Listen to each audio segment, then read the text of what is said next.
ప్రకటన గ్రంథము 21వ అధ్యాయం 23వ వచనంలో మనం చూస్తే, దేవుని మహిమ దానికి వెలుగై ఉన్నది. అంటే పరలోకంలో ఈ సూర్యుడు కానీ చంద్రుడు కానీ అవసరం లేదు, దేవుని మహిమే దానికి వెలుగుగా ఉంటుంది అనే విషయాన్ని మనం ఇక్కడ చూడొచ్చు.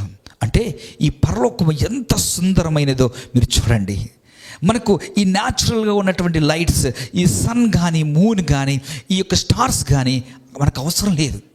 దేవుని యొక్క మహిమలోనే, ఆ ప్రకాశంలోనే, ఆ వెలుగులోనే మనం జీవించబోతూ ఉన్నాం. How beautiful it is. అది ప్రకాశించేటువంటి స్థలం అది. అంత మాత్రమే కాదు, ఈ ప్రకటన గ్రంథం 21వ అధ్యాయం 18వ వచనం నుండి 21వ వచనం వరకు చూస్తే మనకు అక్కడ చూడండి, వీధులు స్వచ్ఛమైన బంగారముతో చేయబడ్డాయి, గవినిలు ముత్యాలతో నిర్మించబడ్డాయి, పునాదులు అమూల్యమైన రత్నములతో అలంకరించబడ్డాయి. చూడండి, ఇన్ జనరల్గా మనం అప్పుడప్పుడు మన కొత్తగా గృహాలు కట్టుకున్నప్పుడు ఆ ఇంటిని డెకరేట్ చేస్తూ ఉంటాం. లేదంటే ఏదైనా వివాహాలకు మనం జరుగుతూ ఉన్నప్పుడు ఆ వివాహం చేసుకున్నటువంటి వారు ఆ యొక్క ప్రాంగణాన్ని ఎంతో సుందరంగా దాన్ని తీర్చిదిద్దుతారు. కానీ ఇవన్నీ కూడా 1 day 2 days మాత్రమే ఉంటుంది, లేదా కొన్ని దినాలు మాత్రమే ఉంటాయి. కానీ ఈ పరలోకమంట వాడబారినటువంటి అద్భుతమైనటువంటి ఈ బంగారు మరి ఆ వీధుల్లోతో చేయబడ్డాయని, అలాగే దాని యొక్క గవునులు ఏదైతే ఉన్నాయి అవి ముత్యాలతో మరి నిర్మించబడ్డాయని, దాని యొక్క పునాదులు అమూల్యమైనటువంటి రత్నములతో అవి అలంకరించబడ్డాయని. నేను ఆ బైబిల్ రిఫరెన్స్ చదవట్లేదు, యు గో త్రూ ఇట్. ఆ ప్రకటన గ్రంథం 18 వచనం నుండి 21 వచనం వరకు మీరు చూస్తే నేను చెప్పబడిన విషయాలన్నీ మీకు కనబడతాయి. అంటే ఈ పరలోకం ఎంత సుందరమైన, ఎంత ప్రకాశమైనటువంటి స్థలమో మీరు దాన్ని అర్థం చేసుకోవచ్చు. అంటే అఫ్కోర్స్ మనం ఏదో బంగారము వీధులు ఉంటాయని మనం దాన్ని బట్టి మనం అతిశయించట్లేదు. కానీ అక్కడ బంగారు వీధుల కంటే, రత్నముల కంటే, ముత్యముల కంటే, అమూల్యమైన రత్నముల కంటే విలువైనటువంటి ప్రభువు అక్కడ ఉన్నాడు. కాబట్టి దాన్ని బట్టి మనకు ఆ బ్యూటీనెస్ అనేటువంటిది వస్తుంది. ఎట్ ద సేమ్ టైం అది నిజంగానే బంగారు వీధులతో చేయబడినటువంటిది. అందుకు ఈ పరలోకం విలువైనటువంటిది. మరొకసారి నేను రీక్యాప్ చేస్తాను. ఎందుకు ఈ పరలోకము విలువైందంటే, 1 ప్రభు అక్కడ ఉన్నారు, 2 మన ప్రియమైనటువంటి వారు అక్కడ ఉన్నారు, 3 ఈ పరలోకము ఎందుకు అంత విలువైందంటే మనము స్వాస్థ్యం అక్కడ ఉంచబడింది. ఈ పరలోకంలో మన పౌరసత్వం ఉన్నది. ఈ పరలోకము ప్రకాశవంతమైనటువంటిది. ఈ పరలోకము చాలా సుందరమైనటువంటిది. అంత మాత్రమే కాదు, ఆ పరలోకంలో మరొక ప్రత్యేకత ఏంటంటే దుఃఖము లేదు. ఈ భూమి మీద దుఃఖము లేనటువంటి స్థలం లేదు. ఎక్కడైనా దుఃఖమే, ఎక్కడైనా సరే బాధే, ఎక్కడైనా మరణమే, ఎక్కడైనా ఏడుపే, ఎక్కడైనా వేదనే. కానీ ఆ పరలోకంలో చూడండి, ప్రకటన గ్రంథం 21వ అధ్యాయం 4వ వచనం చూస్తే, ఆయన వారు కన్నుల ప్రతి కన్నీటి బొట్టును తుడిచివేయను. అంటే అక్కడ మరణం ఉండదు, అక్కడ బాధ ఉండదు, అక్కడ ఏడుపు ఉండదు, వేదన ఉండదు. అంత మాత్రమే కాదు, అక్కడ లంచం ఉండదు, అక్కడ మోసం ఉండదు, అక్కడ వ్యభిచారం ఉండదు. అది పవిత్రమైనటువంటి స్థలము. ఎందుకంటే పరలోకము ఎందుకు అంత విలువైందంటే అది పవిత్రమైన ప్రదేశము, ప్రభు ఉండేటువంటి ప్రదేశం, మన ప్రియమైనటువంటి వారు ఉండేటువంటి ప్రదేశం, వాడబారని స్వాస్థ్యం ఉండేటువంటి ప్రదేశము, అది మన పౌరసత్వంతో ఉన్నటువంటి ప్రదేశము, అది అందమైనటువంటి ప్రదేశము, దేవుని మహిమతో, దేవుని వెలుగుతో నింపబడినటువంటి ప్రదేశము. అంత మాత్రమే కాదు, బంగారు వీధులతో ఉన్నటువంటి అందమైనటువంటి ప్రదేశము. అంత మాత్రమే కాదు, అక్కడ దుఃఖం లేనటువంటి ప్రదేశము, అలాగే అక్కడ పరిశుద్ధమైనటువంటి ప్రదేశము. ఇది పరలోకము యొక్క గొప్పతనము. సో నా ప్రియ దేవుని బిడ్డలారా, మరొకసారి నేను జ్ఞాపకం చేస్తాను, పరలోకం అనేటువంటిది ఊహాజనితమైనటువంటిదో, ఒక కల్పితమైనటువంటిదో కాదు, కానీ అది వాస్తవమైనటువంటిదని దేవుని లేఖనాల ద్వారా మనం పరిశీలన చేస్తాం. అలాగే ఈ పరలోకం అనేటువంటిది విలువైనది అనేటువంటి దాన్ని మనం ఈ లేఖనాల ద్వారా జ్ఞాపకం చేసుకుంటూ ఉన్నాం. ఆ పరలోకంలో అనేటువంటిది ఈ ఇంత విలువైందని తెలుసుకున్నటువంటి మనము ఇప్పుడు మనం ఒక ప్రశ్నతో మనము ఒక ముందుకు కొనసాగాలి. అదేంటో తెలుసా? మరి ఆ పరలోకానికి వెళ్ళాలంటే నేనేం చేయాలి? What I have to do to enter in to the heaven? ఆ పరలోకానికి నేను వెళ్ళాలంటే నేనేం చేయాలి అనే విషయాన్ని మనం జ్ఞాపకం చేసుకోవాలి. చూడండి, మీకు ఒక వాక్యాన్ని నేను చూపిస్తాను. మరి ప్రకటన గ్రంథము 21వ అధ్యాయము 27వ వచనం మనం చూసినట్లయితే, అపవిత్రమైన దేదియు హేయ క్రియలను చేయవాడైనను అబద్ధమాడువాడైనను దానిలో ప్రవేశింపడు, గొర్రెపిల్ల జీవ గ్రంథమందు రాయబడిన వారే ప్రవేశింతురు. ఇక్కడ చాలా క్లియర్గా దేవుని వాక్యం స్పష్టంగా తెలియజేస్తున్న మాట ఏంటంటే, పరలోకం అనేటువంటిది ఒక వాస్తవం అని మనం లేఖనాల ద్వారా పరిశీలన చేస్తాం. పరలోకం అనేటువంటిది విలువైనటువంటిదని మనం లేఖనాల ద్వారా పరిశీలన చేస్తాం. అక్కడ ప్రభు ఉంటాడు, మన ప్రియమైనటువంటి వారు ఉంటారు, వాడబారని స్వాస్థ్యం ఉంటుంది, అక్కడ మన పౌరసత్వం ఉన్నది, అక్కడ పవిత్రమైనటువంటి పరిశుద్ధమైనటువంటి స్థలము, అక్కడ దుఃఖం ఉండదు, చాలా అందమైనటువంటి స్థలము, దేవుని మహిమతో దేవుని వెలుగుతో నింపబడినటువంటి స్థలము. Everything is good. కానీ ఆ పరలోకంలో మనం ప్రవేశించాలి అంటే వాక్యం చాలా కండిషనల్గా చెప్తున్నటువంటి మాట ఏంటంటే, జీవ గ్రంథములో మన పేరు ఉండాలి. చూడండి, ఏదైనా కంట్రీకి మనం వెళ్ళాలి అంటే ఫ్లైట్ టికెట్ ఒకటే ఉంటే సరిపోదు. లేదంటే ఒక షిప్లో మనం ప్రయాణం చేయడానికి కావలసినటువంటి టికెట్ ఉంటే సరిపోదు. ఆ దేశానికి వెళ్ళాలి అంటే ఖచ్చితంగా మన దగ్గర పాస్పోర్ట్ వీసా అనేటువంటిది ఉండాలి. పాస్పోర్ట్ వీసా లేకుండా మనం ఆ దేశంలో ప్రవేశించడం అనేటువంటిది అసంభవము. సో ప్రియ దేవుని బిడ్డలారా, ఆ పరలోకంలోని కూడా మనం ప్రవేశించాలి అంటే ఖచ్చితంగా మన పేర్లు ఈ జీవ గ్రంథంలో లిఖించబడాలి. చూడండి, ఎవరు ఆ జీవ గ్రంథంలో పేరు లెక్కించబడరు అంటే అపవిత్రమైనది, హేయమైనటువంటిది, అబద్ధమాడేటువంటి వాడు. అంటే ఇంకా మనకు క్లియర్గా అర్థమయ్యే సులభమైన మాటలు చెప్పాలి అంటే, ఎవరైతే రక్షణ మారు మనసు పొందకుండా దేవుని యందు విశ్వాసంతో జీవించకుండా ఈ భూమి మీద జీవిస్తారో వారికి ఆ యొక్క జీవ గ్రంథములో మరి వారి పేరు లెక్కించబడవు. అలాంటి వారు ఆ పరలోకములో ప్రవేశించరు అనే విషయాన్ని స్పష్టంగా ఇక్కడ తెలియజేయబడుతుంది. అయితే ఈ పరలోకంలోనికి ప్రవేశించాలంటే మనం ఏం చేయాలి? 3 విషయాలను నేను మీకు జ్ఞాపకం చేస్తాను. మొట్టమొదట మనం పరలోకానికిలో ప్రవేశించాలి అంటే యేసు ప్రభువారిని మనము సొంత రక్షకునిగా అంగీకరించాలి. యేసు ప్రభుని ఏం చేయాలి? మనం సొంత రక్షకునిగా అంగీకరించాలి. వై? ఎందుకు మనం యేసు ప్రభువారిని సొంత రక్షకునిగా అంగీకరించాలి? ఇంకొక మార్గం లేదా? మనము పరలోకానికి వెళ్ళాలంటే there is no other way. మనము బైబిల్లో ఉన్నటువంటి కొన్ని మంచి పనులు చేస్తే మనం పరలోకం వెళ్ళమా? లేదా మనము చాలా మన స్వనీతితో మనం చేసేటువంటి మంచి పనుల ద్వారా మనం పరలోకం వెళ్ళమా అంటే బైబిల్ చాలా క్లియర్గా చెప్తున్నటువంటి మాట ఏంటంటే, యోహాను సువార్త 14వ అధ్యాయం 6వ వచనం చూస్తే, యేసు నేనే మార్గము, నేనే సత్యము, నేనే జీవము, నా ద్వారానే తప్ప ఎవడునో తండ్రి యొద్దకు రాడు. బైబిల్ క్లియర్లీ సేస్ మనము ఆ పరలోకంలోనికి ప్రవేశించాలి అంటే without Jesus we cannot enter in to the heaven. Because Jesus said, I am the way, I am the truth and I am the life. నేనే మార్గము, నేనే సత్యము, నేనే జీవము అని ఆయన తెలియజేశాడు. అంతేగాని నేను కూడా మార్గము, నేను కూడా సత్యము, నేను కూడా జీవము అని యేసు ప్రభువు వారు చెప్పలేదు.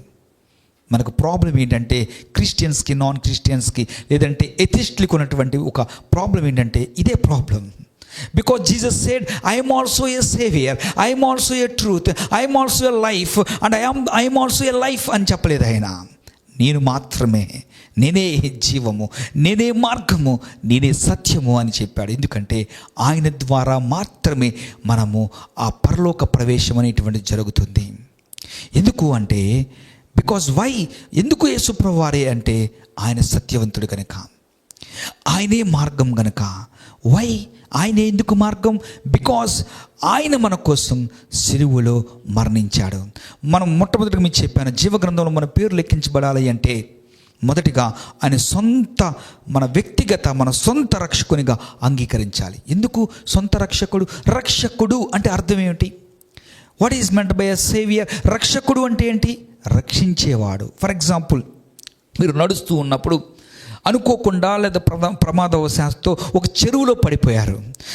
చెరువులో పడిపోయినటువంటి నీకు ఈత రాదు. నువ్వు వెంటనే ఏమంటావంటే రక్షించండి రక్షించండి అంటావు. అటుగా ఒక వ్యక్తి వెళ్తున్నాడు, అతనికి ఈత రాదు, అతను కూడా గట్టి మీద నుంచి అరుస్తాడు, అయ్యో ఎవరన్నా ఉంటే వచ్చి ఈ వ్యక్తిని రక్షించండి రక్షించండి అని. కానీ అటువైపు వెళ్తున్నటువంటి వారిలో ఎవరైనా ఈత వచ్చినటువంటి వారు ఉంటే వెంటనే ఆ చెరువులో దూకి ఆ వ్యక్తిని పట్టుకొని బయటికి తీసుకొచ్చి అతను రక్షిస్తారు. అంటే వాట్ యు అండర్స్టాండ్, ఆ వ్యక్తిని రక్షించాడు. ఆ ఈత వచ్చినటువంటి చెరువుకు బయట ఉన్నటువంటి వ్యక్తి ఎవరైతే ఆ చెరువులో పడిపోయి తాను రక్షించుకోలేడో, ఆ ప్రమాదంలో ఉన్నాడో, ఆ ప్రమాదంలో ఉన్నటువంటి వ్యక్తిని బయటికి తీసుకొచ్చినటువంటి వాడు రక్షకుడు. అలాగే ఏ భేదము లేదు, అందరూ పాపము చేసి దేవుడు అనుగ్రహించేటువంటి మహిమను పొందలేకపోతున్నామని ఈ లేఖనాలు తెలియజేస్తున్నవి. అవును, మనందరిలో కూడా పాపం అనేటువంటి ఒక ఊబిలో పడి మనము బంధకములో, ఆ ఊబిలో నశించిపోతున్నప్పుడు దేవుడు మనల్ని బయటికి తీసుకొచ్చాడు. అందుకే ఎఫెసీయులకు రాసిన పత్రిక 2వ అధ్యాయంలో చెప్పబడిన మాట ఏంటంటే, మీరు మీ అపరాధముల చేత పాపముల చేత చచ్చిన స్థితిలో ఉండగా. ఎవరైనా వ్యక్తి ఎలా చనిపోతారండి? ఎలా చనిపోతారు? ప్రమాదం వస్తే చనిపోతారు, అనారోగ్యం వస్తే చనిపోతారు, ప్రాణాంతకమైన వ్యాధితో చనిపోతారు, వయసు మళ్ళీపోయి చనిపోతారు, కరెంట్ షాక్ కొట్టి చనిపోతారు, రోడ్ యాక్సిడెంట్స్ అయి చనిపోతారు, విషం తాగి చనిపోతారు, పాము కరిస్తే చచ్చిపోతారు. ఇలా రకరకాలుగా మనుషులు చనిపోతారు. కానీ అపరాధముల చేత పాపముల చేత మనిషి చనిపోతాడా అంటే బైబిల్ చాలా క్లియర్గా చెప్తుంది, మీరు మీ అపరాధముల చేత పాపముల చేత చచ్చిన స్థితిలో ఉండగా. సో ఇక్కడ బైబిల్ ఆ కాంటెక్స్ట్లో ఏం మాట్లాడుతుందంటే, మనం లిటరల్గా చనిపోయామని కాదు. అక్కడ చెప్పబడిన మాట ఏంటంటే, మనము స్పిరిచువల్గా డెడ్ అయిపోయాం. అంటే దేవునికి మనకి మధ్య ఒక గ్యాప్ అనేటువంటిది వచ్చేసింది, కనెక్షన్ అనేటువంటిది తెగిపోయింది అని ఇక్కడ వాక్యం సెలవిస్తున్నది. సో ఎందుకది అంటే అతిక్రమములను చేత పాపముల చేత సిన్. ఈ సిన్ ఏం చేసిందంటే మనల్ని ఒక భయంకరమైనటువంటి ఊబిలోనికి మనల్ని త్రోసివేసింది. కాబట్టి ఈ పాపంలో నుంచి బయటకు తీసుకొచ్చేటువంటి వారు కావాలి. ఆయనే మన రక్షకుడు అంటడం. సో ఈ జీవగ్రంథంలో పేరు లెక్కించబడాలంటే మనం ఏం చేయాలి అంటే, యేసు ప్రభువారిని మన వ్యక్తిగత లేదా సొంత రక్షకునిగా అంగీకరించాలి. ఎందుకు యేసు ప్రభువారినే? బికాస్ ఆయనలో పాపం లేదు. ఆయన ఈ భూమి మీద ఉన్నప్పుడు ఆ ప్రధాన యాజకుడి దగ్గరికి వెళ్ళినప్పుడు, ఆ యొక్క ప్రధాన యాజకుడు ఎదురుగా ఉన్నప్పుడు ఆయన చెప్తున్నాడు, సవాలు విసురుతున్నాడు ఈ లోకంకి, నాలో పాపం ఉన్నదని మీరు ఎవరైనా రుజువు చేయగలరా? యేసు ప్రభువారిలో పాపం లేదు. ఆయన ఎందుకు మనం దేవుడు అంటున్నామంటే, there are so many reason. One reason ఏంటంటే, ఆయన పరిశుద్ధమైనటువంటి వాడు, కామ క్రోధ మోహ లోభ మద మత్సరములు జయించినటువంటి వాడు. ఆయన ఏ పాపము లేదు. ఆయన మనవలే మనుషుడిగా ఈ భూమి మీదకు వచ్చి శరీరం ధరించుకొని ఈ భూమి మీదకు వచ్చాడు. కానీ ఆయనలో ఏ పాపము లేదు అని లేఖనాలు స్పష్టంగా తెలియజేస్తున్నాయి. ఆయన మనవలే శోధింపబడినను, ఆయన మాట ద్వారా కానీ చూపు ద్వారా కానీ తన ప్రవర్తన ద్వారా కానీ ఎక్కడ కూడా పాపం చేయనటువంటి వాడు. అందుకే ఈ బైబిల్ అనేటువంటిది ఇంకా రాయబడక మునిపే పూర్వమే యోబు ఒక మాటను అంటున్నాడు. ఆయన ప్రవచిస్తున్నాడు, పాప సహితుల్లో నుండి పాప రహితులు పుట్టగలిగిన ఎంత మేలు, అలా ఎవరైనా జన్మించగలరా? అంటే పాపము ఉన్నటువంటి వారిలో నుంచి పాపం లేనివాడు పుట్టగలడా? పుట్టాడు, పుట్టి చూపించాడు. ఆ పరిశుద్ధుడు, పవిత్రుడు, ఆశ్చర్యకరుడు ఆయన కనీసం కన్నులతో కూడా పాపాన్ని చూడలేనటువంటి నిష్కలంకమైనటువంటి దేవుడు శరీరం ధరించుకొని ఆయన భూమి మీదకి వచ్చాడు. ఎందుకంటే పాపాన్ని జయించాలి అంటే పాపం లేనివాడు మాత్రమే దాన్ని జయించగలడు. అందుకు యేసు ప్రభువారు మన పాపాల కోసం కలువరి శిలువలో ఆయన రక్తం కార్చి ప్రాణం పెట్టి మనల్ని విమోచించారు గనక మనము యేసు ప్రభువారిని సొంత రక్షకునిగా మనం అంగీకరించాలి. ఇది మనం జీవగ్రంథంలో మన పేరు లెక్కించుకుంటానికి మొదటి మెట్టు. అంటే మారు మనసు రక్షణ అనుభవంలోనికి మనం రావాలి. ఈ మారు మనసు పొందేటప్పుడు మనము కేవలము యేసు ప్రభు యందు విశ్వాసం ఉంచడం ద్వారా కృపచేతనే మనం రక్షించబడతాము. కానీ మనము మన వైపు నుంచి కూడా ఏం చేయాలో తెలుసా? మనం పశ్చాత్తాపపడాలి. అంటే మనం పశ్చాత్తాపపడి పాపాలు ఒప్పుకున్నట్టు ద్వారా మనం రక్షించబడుతున్నాము అనేటువంటిది కాదు. కానీ దేవుని కృప వల్లనే ఆయన యందు విశ్వాసం ఉంచడం వల్లే మనం రక్షించబడుతున్నాం. కానీ దేవుడు చేసినటువంటి ఆ సిలువ యాగాన్ని, దేవుడు ఏ పాపము లేకపోయినా మన పాపాలను ఆయన మీద వేసుకొని ఆయన తిన్న దెబ్బల చేత ఆయన పొందినటువంటి శిక్షను ఆయన మన కొరకు చనిపోయాడనేటువంటి విషయం మనకు అర్థమైనప్పుడు మనం పశ్చాత్తాపడకుండా మనం ఉండలేము. సో యథార్థముగా మన పాపాలని ఒప్పుకొని మనం పశ్చాత్తాపడాలి.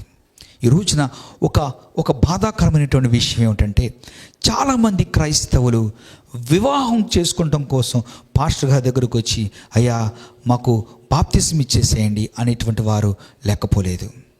లేదా కేవలము పైపోయినటువంటి మరి ఆ ఎమోషన్స్ వల్ల, ఫీలింగ్స్ వల్ల కూడా దేవుడి దగ్గరకు వచ్చి నిజమైనటువంటి లోతైనటువంటి మారు మనసు అనుభవం లేకుండా, దేవుణ్ణి సొంత రక్షకునిగా అంగీకరించుకోకుండా ఉన్నటువంటి వారు కూడా లేకపోలేదు.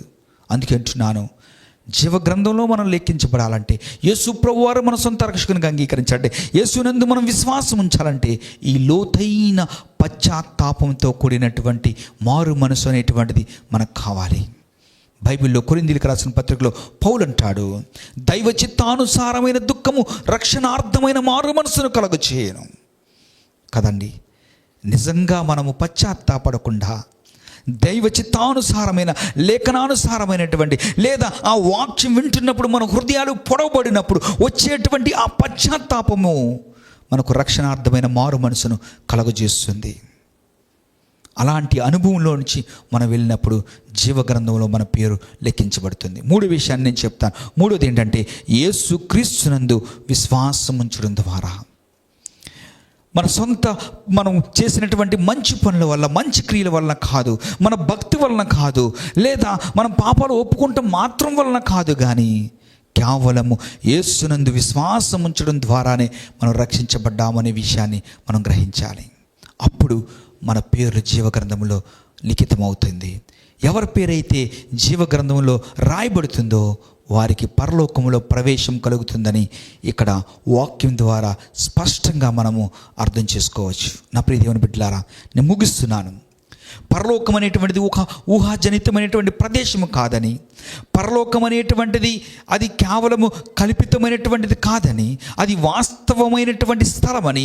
ఎందుకంటే నా ప్రభువు 33.5 సంవత్సరాలు ఈ భూమి మీద ఉండి, ఆయన మరణించి, మరణాన్ని జయించి, మరణం యొక్క ముళ్ళును విరిచి ఆయన పునరుద్ధానుడయ్యి ఆ పరలోకంలో ప్రవేశించాడు అని, ఆయన ఈ భూమి మీద బ్రతుకున్నప్పుడు మీ కొరకు నేను స్థలాలు సిద్ధపరచడానికి వెళ్తున్నానని చెప్పినటువంటి ఆ ప్రభువు మాటలను బట్టి, ఈ లేఖనాలను బట్టి, పౌలు యొక్క మరి ఆ దర్శనాన్ని బట్టి, తనకు పొందినటువంటి ఆ దర్శన భాగ్యాన్ని బట్టి, ఈ లేఖనాల ఆధారంగా మనం తెలుసుకున్నాం ఈ రోజున పరలోకం అనేటువంటిది ఒక వాస్తవమైనటువంటిది, అది వాస్తవమైనటువంటి ప్రదేశం అని మనం అర్థం చేసుకున్నాం.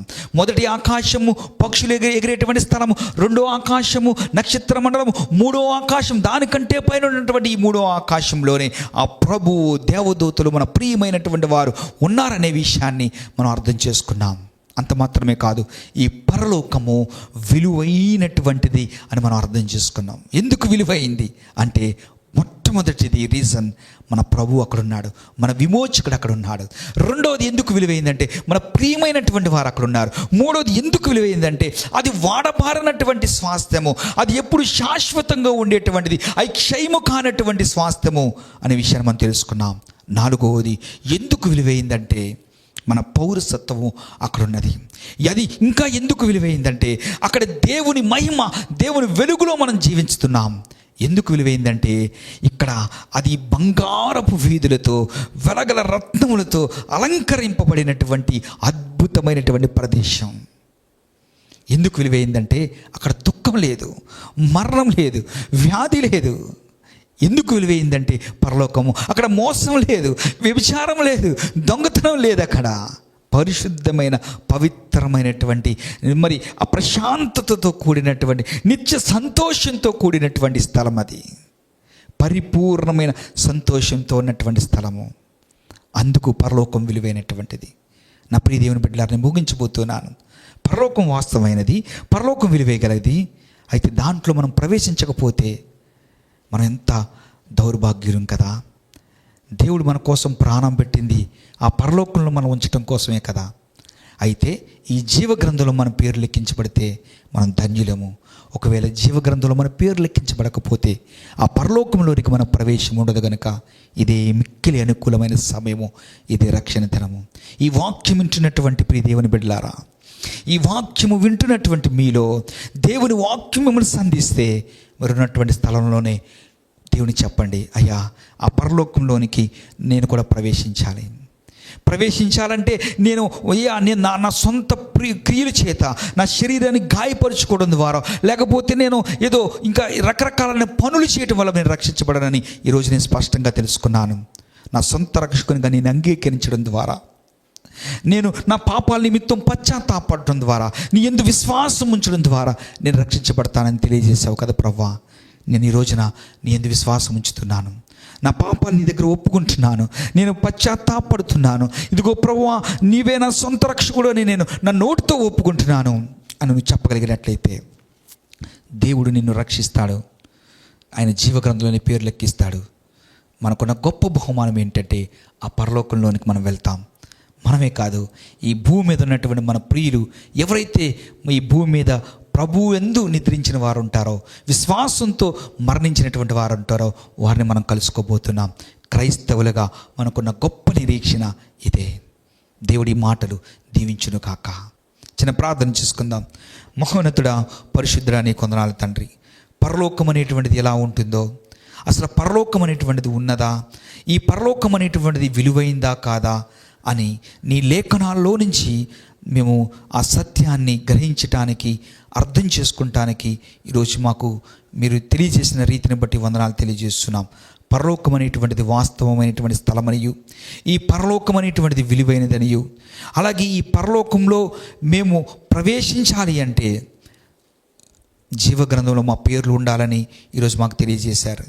ఎవరైతే రక్షణ మారు మనసు పొంది తమ విశ్వాస జీవితాన్ని మరణాంతం వరకు కూడా నమ్మకంగా జీవిస్తారో వారికి ఆ పరలోకంలో ప్రవేశం ఉంటుందని నీ లేఖనాలు తెలియజేస్తూ ఉన్నాయి.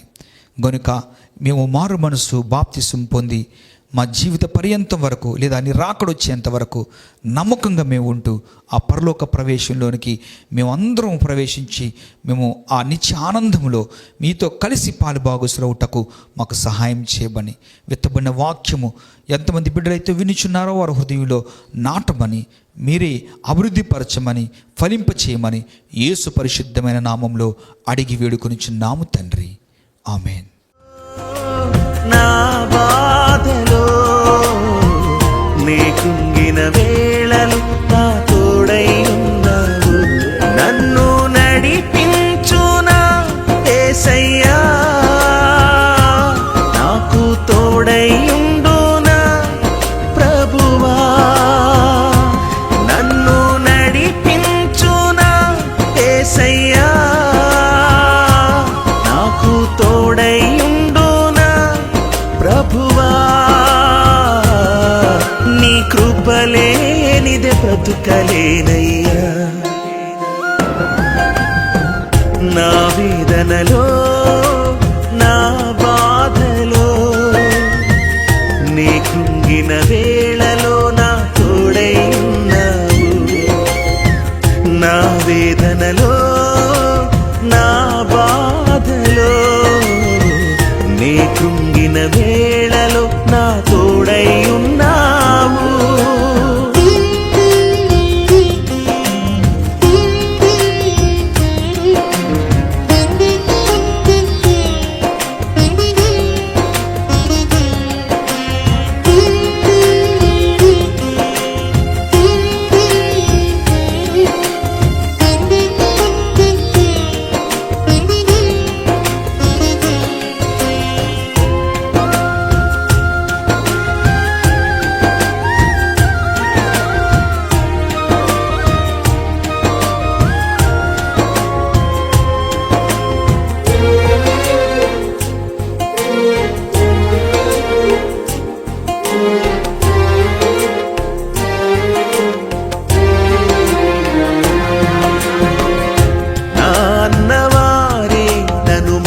చారయ్యా, అయిన వారే నన్ను అపహసించినారయ్యా, నా కన్న వారిని నే కోల్పోయినా,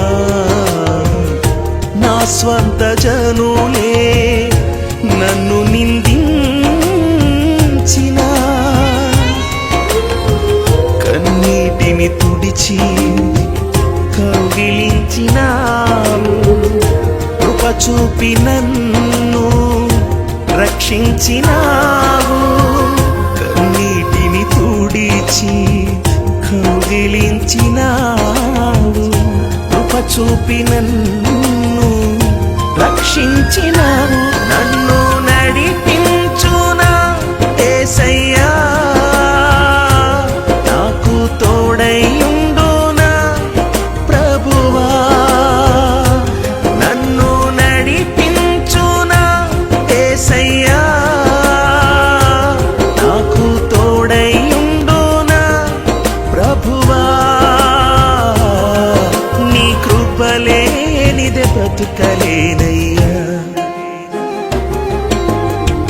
నా వేదనలో నా బాధలో నే కృంగిన వేళలో నా తోడై ఉన్నావు.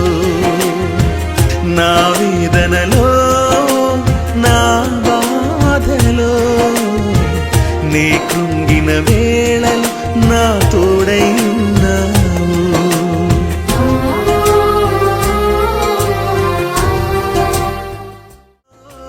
నా బాధలో నే కృంగిన వేళలో నా తోడై ఉన్నావు.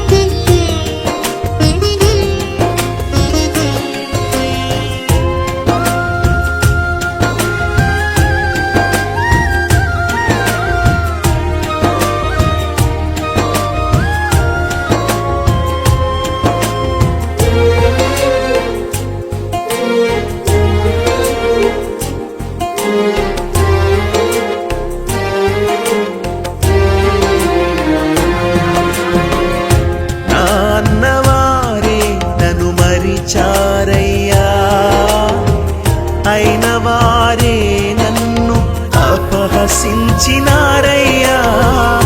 నా కన్న వారిని నే కోల్పోయినా, నా స్వంత జనులే